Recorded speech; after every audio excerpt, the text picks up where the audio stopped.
Boa noite, meus irmãos, a graça e a paz do nosso Senhor Jesus Cristo. Que pela sua misericórdia Ele nos conduza à exposição da palavra e o alimento espiritual dessa noite, pela sua graça. Vamos abrir as nossas Bíblias em Romanos, no capítulo 8, a partir do versículo 26.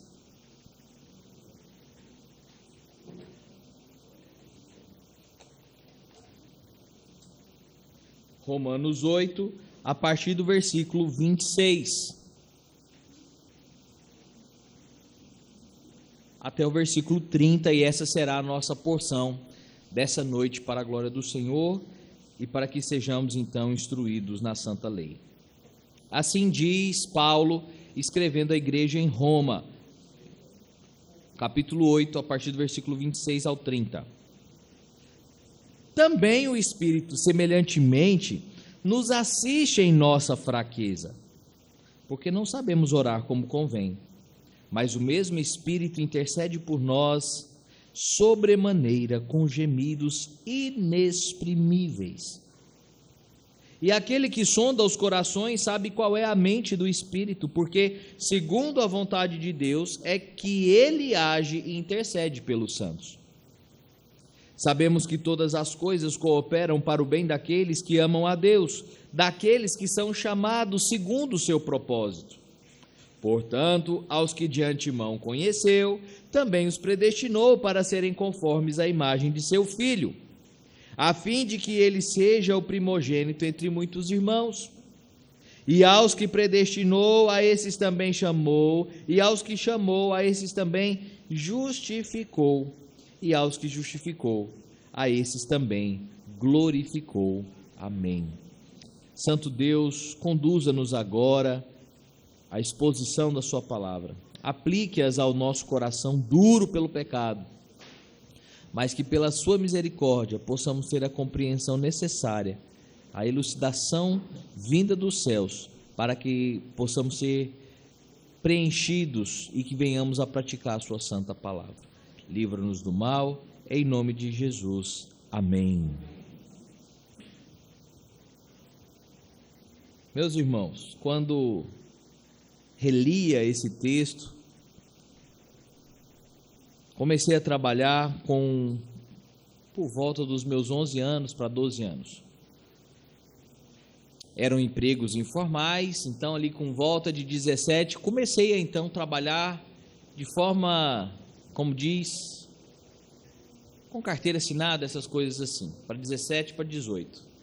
E me lembro que de várias entrevistas que participava, sempre havia naquela época, eu creio que a psicologia mais contemporânea do nosso cotidiano já não faz mais essas abordagens, mas a psicologia do trabalho ali fazia alguns questionamentos. Quais são os seus pontos fortes?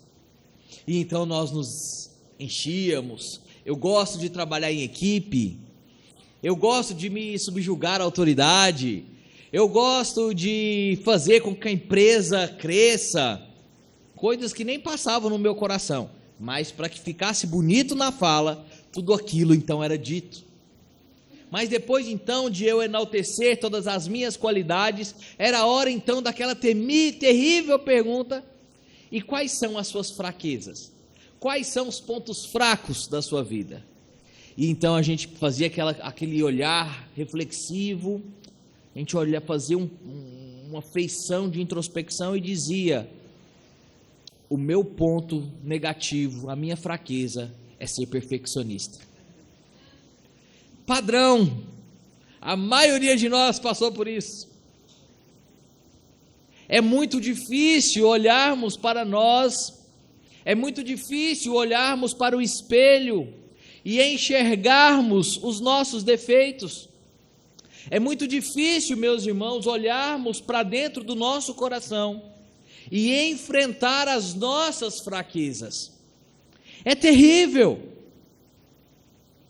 Muitas vezes esse é um processo altamente doloroso, porque via de regra é alguém fora do contexto, fora de mim, que vai apontar e vai abrir os meus olhos para dizer: a sua fraqueza é essa, você precisa caminhar por aqui. Isso nem sempre soa bem aos nossos ouvidos, pecadores. Isso nos traz uma angústia, porque nós não queremos ser fracos. Mas a grande tristeza dessa noite, meus irmãos, é dizer para você: você é fraco. E a sua fraqueza, ela tem nome, ela tem qualificação.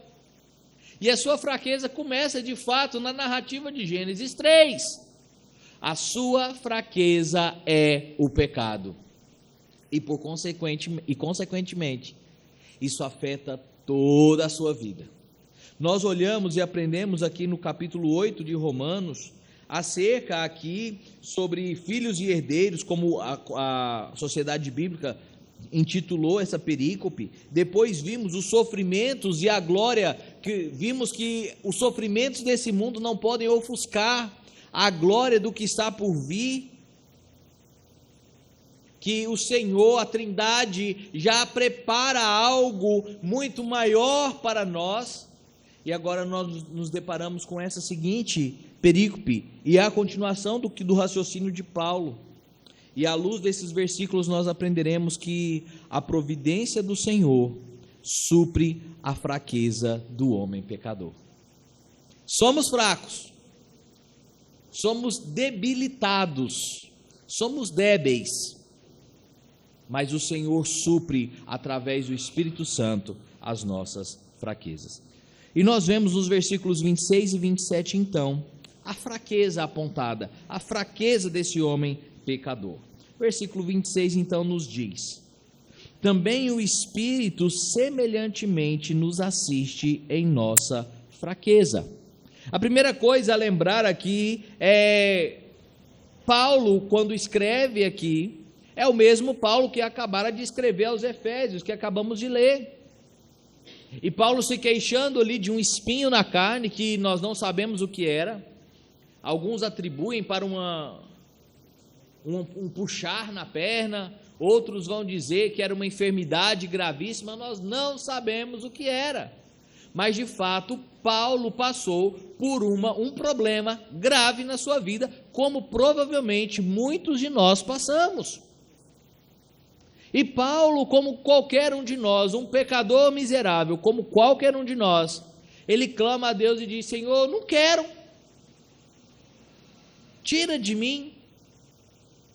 E ele ora de novo: Senhor, não quero, tira de mim.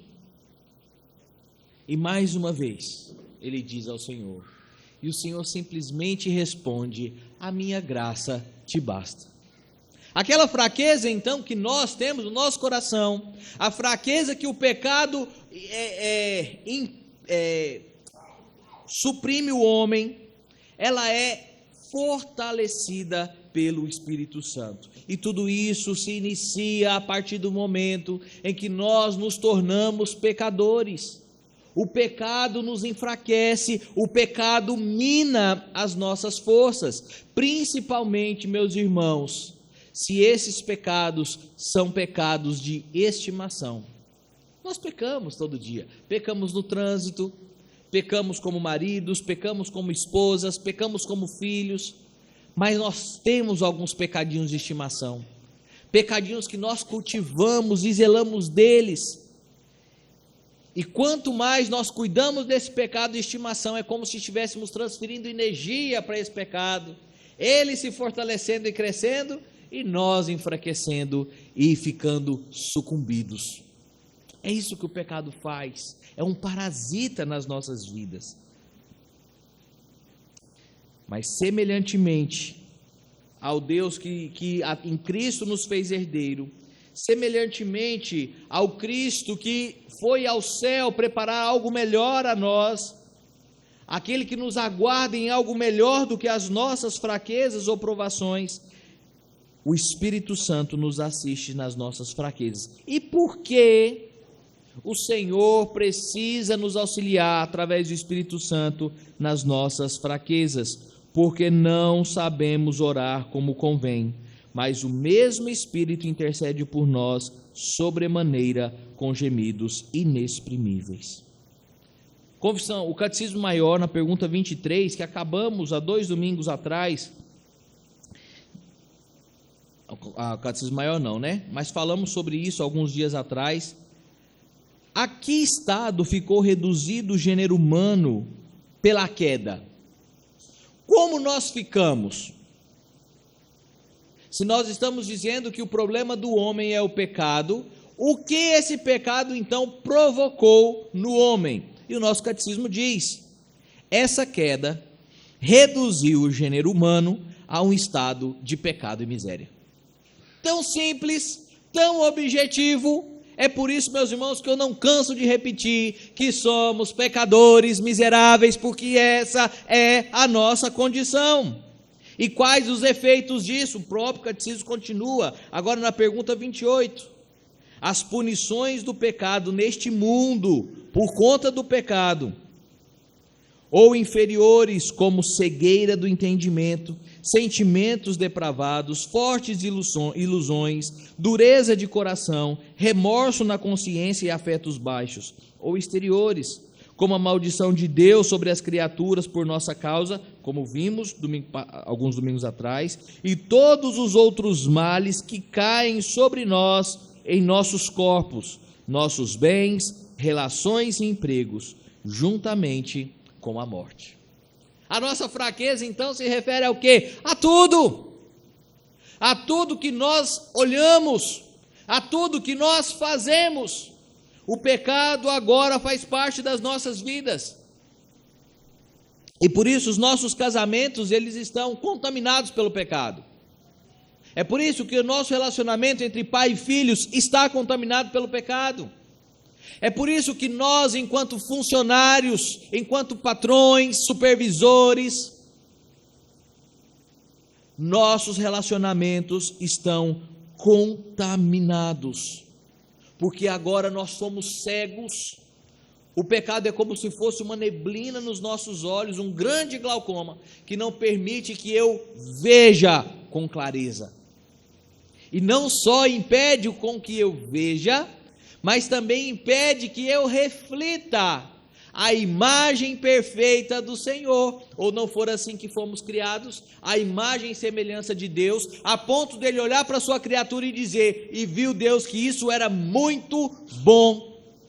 Mas vem o pecado e faz como uma arte abstrata, e distorce aquilo que Deus fez, e agora nós não podemos mais vislumbrar, nós não podemos mais refletir a imagem do Senhor.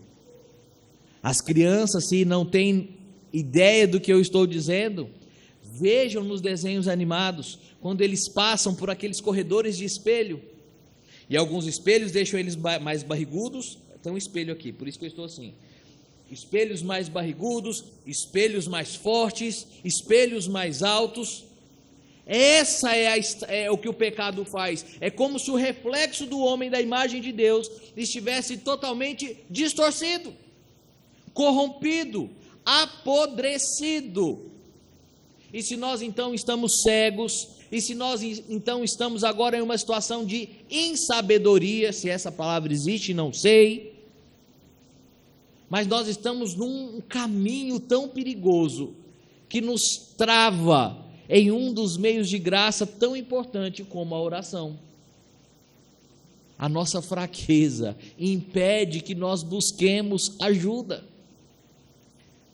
Quantas pessoas eu já não recebi no meu gabinete, dizendo, pastor, eu estou tão deprimido, eu estou tão triste, eu estou com tanto problema, eu estou tão assoberbado, que eu não consigo orar.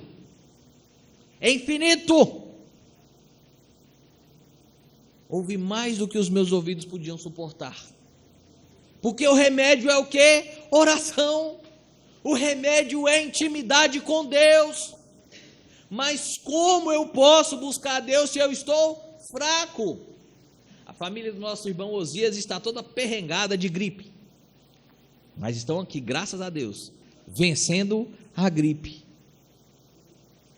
E muitos de nós pegamos, às vezes nós não tínhamos energia de levantar para pegar o remédio na estante, de pegar o carro para ir na farmácia comprar o remédio. Nós nos encontramos em situações críticas assim, no âmbito espiritual, nós não conseguimos buscar o remédio que vem através da oração.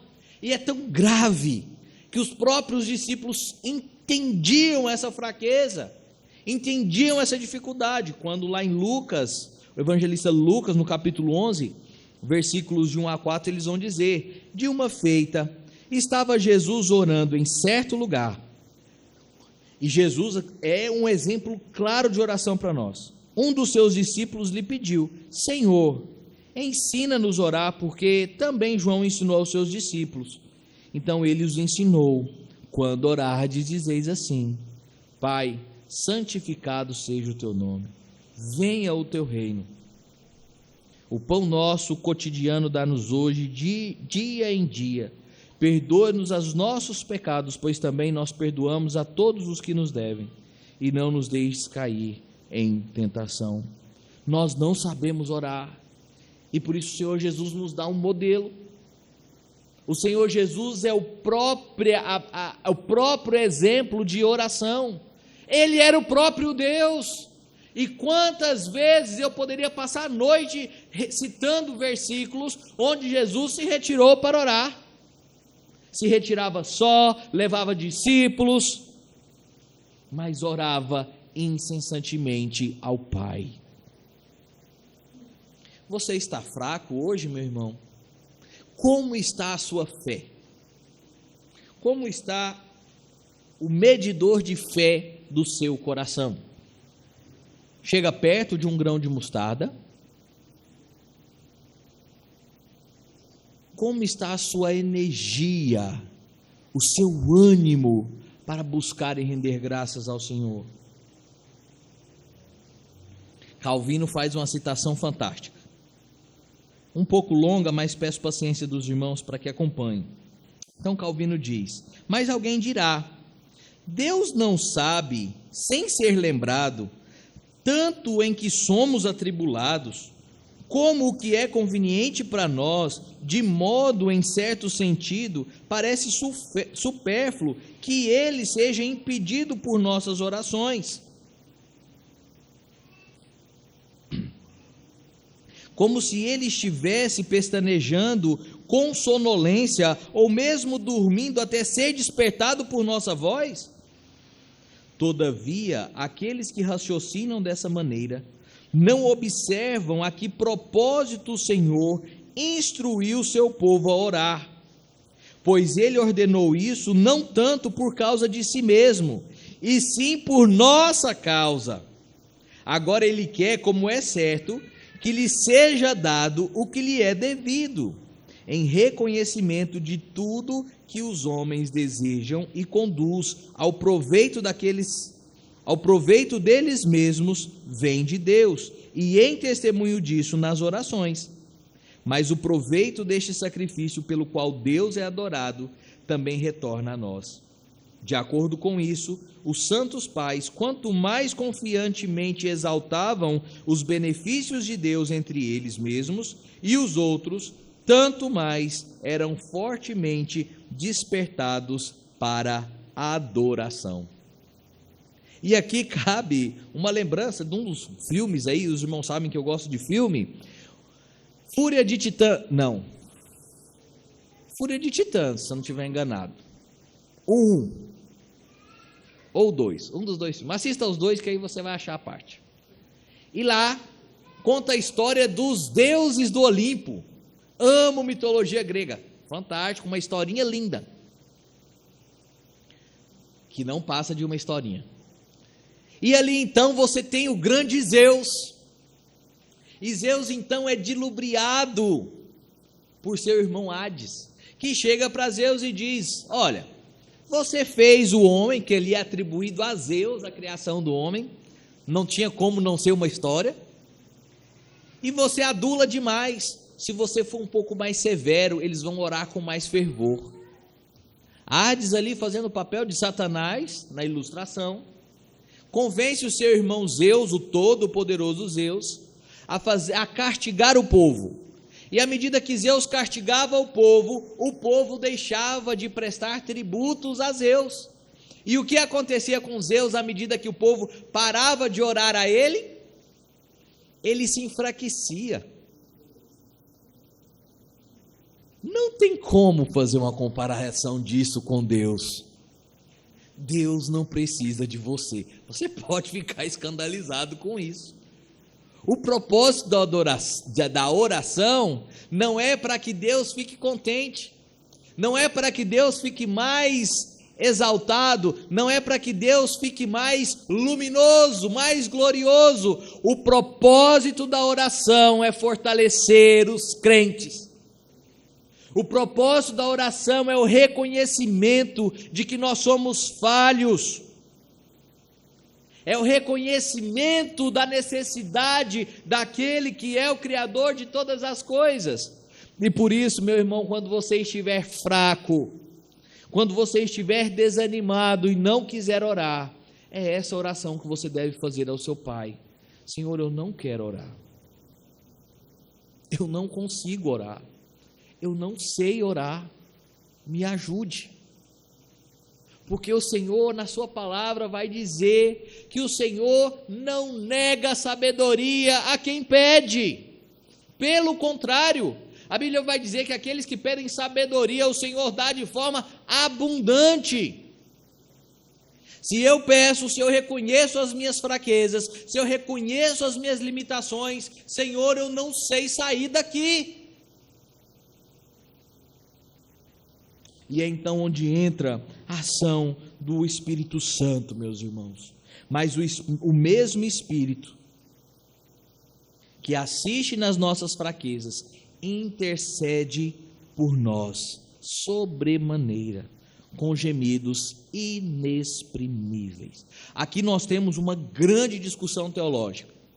Alguns vão dizer que esses gemidos inexprimíveis são o clamor do homem, e o Espírito Santo, ouvindo esse clamor inexprimível do homem, atende ao homem.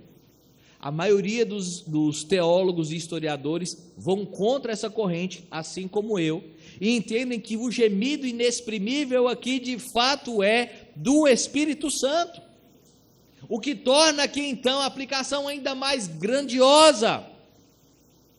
Um gemido inexprimível, meus irmãos, se relembre, e as irmãs aqui provavelmente lembrarão do momento do parto, em que ali, eu não só por Deus, para a mulher encontrar forças para aquele momento,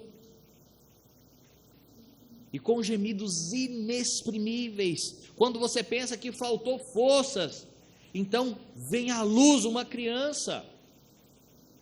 Ao dizer que o Espírito, ele intercede por nós sobremaneira com gemidos inexprimíveis, é uma ideia a dizer que o Espírito Santo intercede por nós com firmeza, com exaltação, com fervor, para suprir tudo aquilo que é necessário às nossas vidas. E aí o versículo 27 ele complementa: e aquele que sonda os corações, Deus, sabe qual é a mente do Espírito Santo, porque também é Deus, porque segundo a vontade de Deus é que ele intercede pelos santos.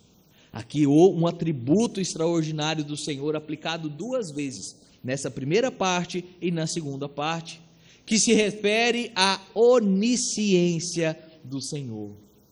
Mesmo que você não saiba o que você vai comer, mesmo que você não saiba o que vai falar, Deus já o conhece, Deus já sabe, porque é onisciente, e não é porque ele é um vidente, não é porque ele vislumbra à frente, é porque ele desenhou cada instante da sua vida, é porque ele determinou no seu santo decreto que Cristo viria e deixaria o Espírito Consolador para que suprisse as nossas fraquezas. Nunca estivemos desamparados, nunca estivemos só. Então, meu querido irmão, quando você se sentir só, quando a caminhada estiver longa demais, quando você achar que o túnel não tem luz no final dele, lembre-se que o Senhor pensou em tudo. Lembre-se que o Senhor Jesus Cristo preparou os seus discípulos, como vimos pela manhã na Santa Ceia, para enfrentar as dificuldades do dia a dia, para enfrentar as nossas fraquezas. O Senhor venceu a morte, o Senhor venceu o pecado para nos libertar dele, para que nós pudéssemos ser fortes. E essa é a conclusão de Paulo em Efésios: quanto mais fraco eu estiver, mais reconhecimento eu terei da dependência do Senhor Jesus Cristo. E quanto mais eu souber dessa dependência, mais eu buscarei, e então eu me fortalecerei. Tem uma música pentecostal que eu ouço, meus irmãos. A minha playlist é... Uma hora você vai viajar comigo e vai ver. Só vendo para ver. E lá vai dizer, eu não lembro da letra direitinho, eu sei que está cansado, louve, está chorando, louve, está fazendo qualquer coisa, louve. Eu acho interessante. E a aplicação paralelo a isso: você está fraco, o que você faz quando está com fraqueza? Uma boa canja de galinha. O que você faz se seu espírito está enfraquecido, se a sua fé está abalada? Ore, para que o Espírito Santo possa fortalecer o seu ser. Aqui está o biotônico fontora do crente. Está aqui a mesa posta para nos fortalecer. Eis a oração, a leitura da palavra.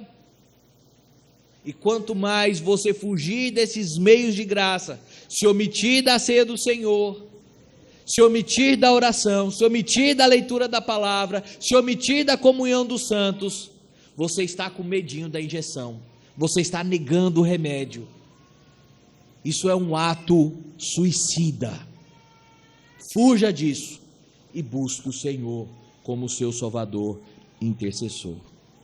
Se o Espírito Santo então nos auxilia na nossa fraqueza, se ele fortalece esse pecador fraco, os versículos 28 a 30 nos mostram então algo extraordinário: a providência do Senhor na salvação do eleito. Deus providencia tudo para que aquele fraco miserável, para aquele que estava em uma situação deplorável, seja agora reconstituído. Vamos ver o que os versículos 28 nos diz. Sabemos que todas as coisas cooperam para o bem daqueles que amam a Deus, daqueles que são chamados segundo o seu propósito. Isso é, capítulo 5 da Confissão de Fé, providência. É disso que o Senhor está tratando aqui. E Charles Hodge, ele vai sintetizar o que é providência. As obras da providência de Deus são a sua preservação e governo santo, sábio e poderoso de todas as suas criaturas e das ações que elas efetuam. Portanto, a providência inclui preservação e governo. Existem teorias em que o Senhor... Existe uma série que chama Lúcifer. Não é recomendado para crianças, mas nessa série, nem para adolescentes, nem para alguns jovens, e nem para alguns adultos. Não assista. Mas essa série, ela vai falar, ela vai trazer Lúcifer como sendo um bonzinho, o filho preferido de Deus. É assim que a série traz. E uma das teorias ali é muito enfatizada em todo o capítulo, que Deus não se importa com a sua criação, que Deus criou o homem e deixou ele ao léu, como se ele tivesse dado corda num bonequinho e soltado. Falso. O Senhor não só criou, ele não é só o criador, ele é o governante de todas as coisas.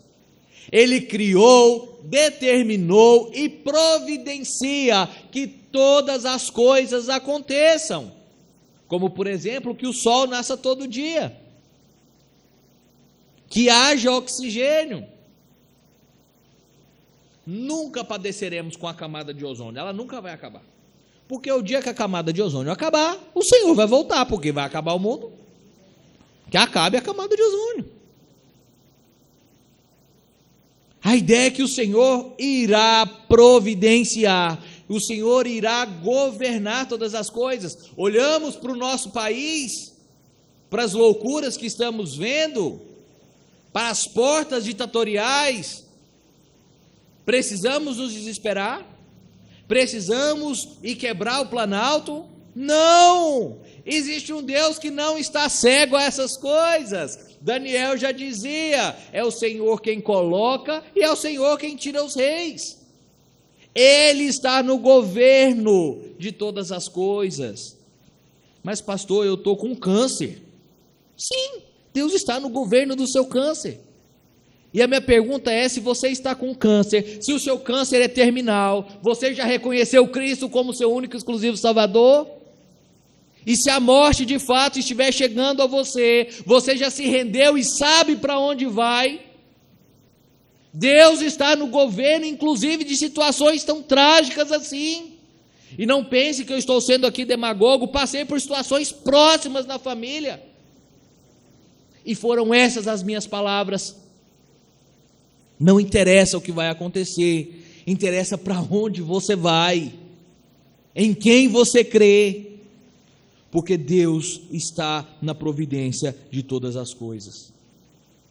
E aí vem o versículo 29 e diz: porquanto aos que de antemão conheceu, também os predestinou para serem conformes à imagem do seu Filho, a fim de que ele seja o primogênito entre muitos irmãos. Outra doutrina extraordinária. A carta de Romanos. Esse precisa ser um livro de cabeceira, meus irmãos. A doutrina da predestinação, a doutrina da eleição. O Senhor, desde antes da eternidade, elegeu aqueles que seriam os seus filhos. Desde sempre. Ele já decretou. O texto é claro em dizer isso. Por quantos que de antemão conheceu. O verbo conhecer, ele faz parte de algo que estudamos na escola dominical, acerca da Ordo Salutis, o processo da salvação. E o primeiro passo para que sejamos salvos é termos sido escolhidos. Mas pastor, como eu vou saber se eu sou escolhido? Pastor, como que eu vou morrer com essa dúvida? Tu não está aqui? Esse já é um grande indício. Porque você por si só não pode buscar o Senhor. Você por si só não tem ânimo, não tem forças para buscar a palavra do Senhor. Se você está aqui, é porque o Espírito Santo lhe incomodou para que você estivesse, mudando a sua vontade. Você podia estar assistindo Faustão, ainda passa essa hora? Você poderia estar assistindo Eliane, que eu acho que já foi mandada embora também. Podia estar assistindo Netflix, podia estar dormindo, mas por que você está aqui? O que te fez estar aqui? O Espírito Santo intercedendo por sua vida, o Espírito Santo agindo no seu coração, porque você é um eleito do Senhor.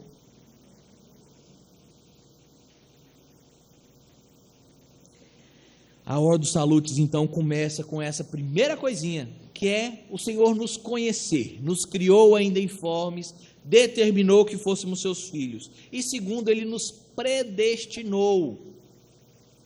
A ideia da predestinação é algo que Deus determina.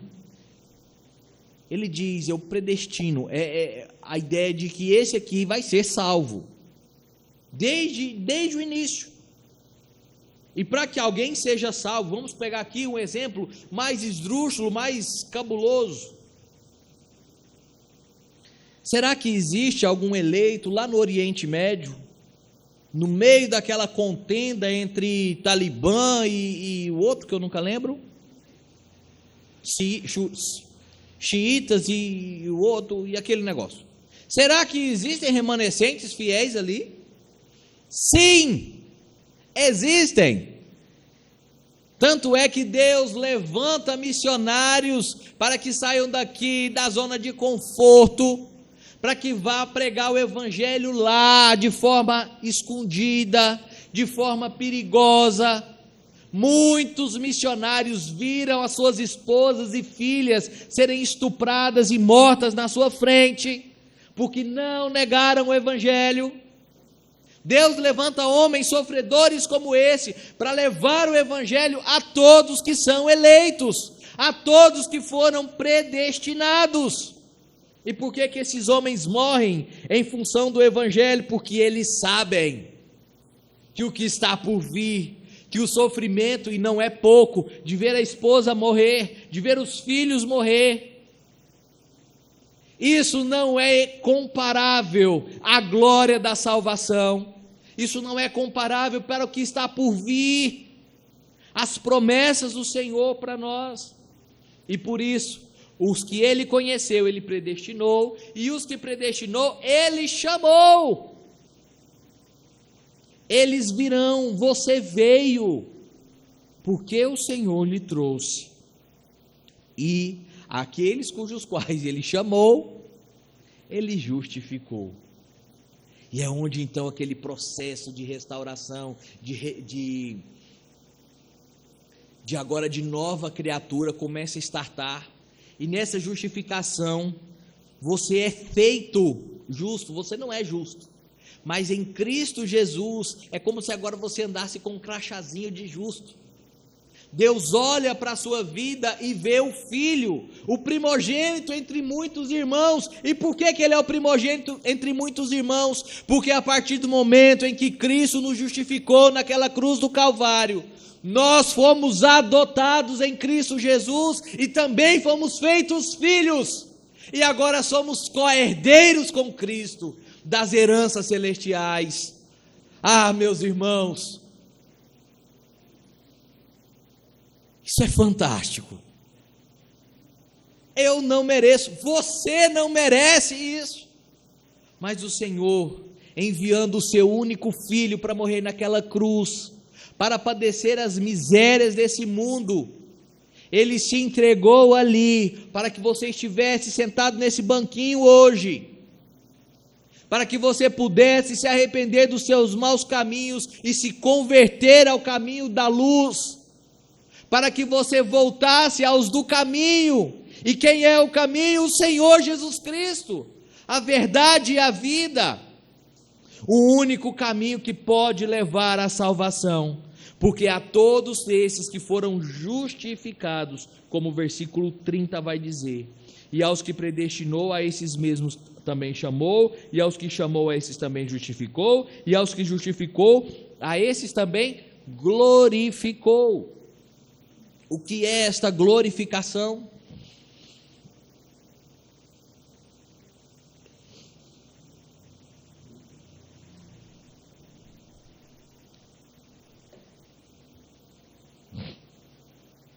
O que o Senhor Jesus Cristo passou era um espelho daquilo que nós passaríamos.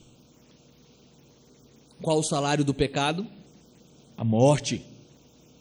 O Senhor Jesus Cristo, Ele passa, Ele experimenta a morte, porque Ele se fez carne como você. Mas ao contrário do que eu e você podíamos fazer, Ele a venceu. E ao vencer a morte, agora também somos vencedores. A última irmã que foi promovida foi a irmã Zezé. Ela já está lá. A veremos um dia. Mas ela já está na glória. Agora ela já vislumbra face a face o seu Criador. Esta glorificação é fruto do que o Senhor Jesus Cristo promoveu, porque ao morrer e ao ressuscitar ao terceiro dia, começa um estado agora de exaltação, depois de toda a humilhação que o Senhor Jesus Cristo passou, e Ele fora glorificado, está corpo e alma nos céus, como um dia nós também estaremos, não mais com as mazelas, com as artrites, as artroses, as pneumonia do Covid, nada mais disso fará parte. Nosso corpo será glorificado. E quando nós falamos de algo glorificado, É a mesma coisa, eu estou olhando ali para o meu carro sujo, é a mesma coisa de eu olhar para o meu carro, tirar toda a sujeira, que é muita, tirar toda a sujeira dele, polir o carro todo, trocar as calotas arranhadas das barberices, e ter um carro como novo. É tirar todos os arranhões, é tirar todas as imperfeições e tornar novo. Assim é que você será quando estiver face a face com o Criador. Todas as manchas do pecado, tudo que o pecado enfraqueceu nas nossas vidas, será restituído, será refeito, e por isso a expressão novos céus e nova terra, porque tudo será refeito. Você tem esperança nesse Cristo que fortalece, você tem esperança que esse Cristo deixou o Espírito Consolador para que nos fortalecesse nas nossas fraquezas? Você crê que o Senhor providenciou todas as coisas para que nós estivéssemos de pé? O que você precisou para vir para a igreja hoje à noite? Você precisou de uma locomoção? Se você mora pertinho, pelo menos um calçado Deus providenciou para que você chegasse. Você não veio nu para a igreja? Provavelmente não veio com fome. Talvez esteja com fome para a janta, mas não está passando fome. Estamos todos bem fofinhos. Deus providenciou um teto para que nós cultuássemos. Tudo o que é necessário, o Senhor já providenciou. E eu vou lhe dizer, tudo isso é supérfluo. Esse templo bonito, pintadinho, os ventiladores, o banco acolchoado, a sua família, a sua vida é algo supérfluo, porque o que de fato você precisava era de salvação, e Ele providenciou em Cristo Jesus. Aleluias por esse Deus que providenciou a nossa vida, que havíamos perdido no pecado, e agora em Cristo nos refez. E o Espírito Santo então é a providência do Senhor para que venhamos a ser fortalecidos e possamos então orar como convém, orar ao nosso Deus, reconhecendo a nossa fraqueza, e que seremos fortalecidos pelo Espírito Santo. Que Ele nos ajude e nos abençoe. Amém.